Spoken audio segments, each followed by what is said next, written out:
بسم اللہ الرحمن الرحیم۔ شروع اللہ کے نام سے جو بڑا مہربان نہایت رحم والا ہے۔ ناظرین السلام علیکم۔ آخرت کے مقابلے میں دنیا کی حیثیت۔ رسول اللہ صلی اللہ علیہ وآلہ وسلم نے فرمایا، قیامت کے دن اہل دوزخ میں سے اس شخص کو لایا جائے گا جو دنیا میں سب سے زیادہ آسودہ تر اور خوشحال تھا۔ پس دوزخ میں ایک بار غوطہ دیا جائے گا، پھر اس سے پوچھا جائے گا کہ اے آدم کے بیٹے، کیا تو نے دنیا میں کبھی آرام دیکھا تھا؟ کیا تمہیں کبھی کوئی نعمت بھی ملی تھی؟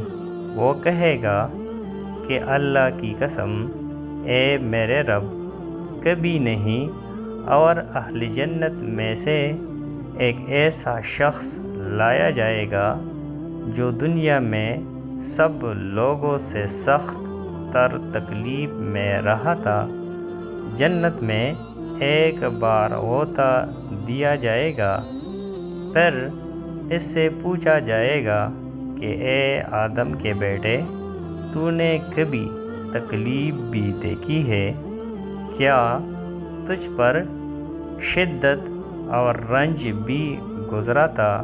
وہ کہے گا کہ اللہ کی قسم مجھ پر تو کبھی تکلیف نہیں گزری اور میں نے تو کبھی شدت اور سختی نہیں دیکھی۔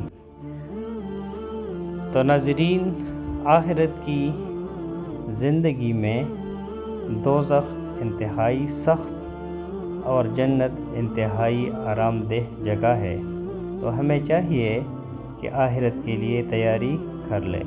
ناظرین، اگر آپ ہمارے چینل پر نئے ہیں اور مزید ایسی ویڈیوز دیکھنا چاہتے ہیں تو ہمارے چینل السید نالج کو سبسکرائب کریں۔ ملتے ہیں اگلے ویڈیو میں، تب تک کے لیے اللہ نگہبان۔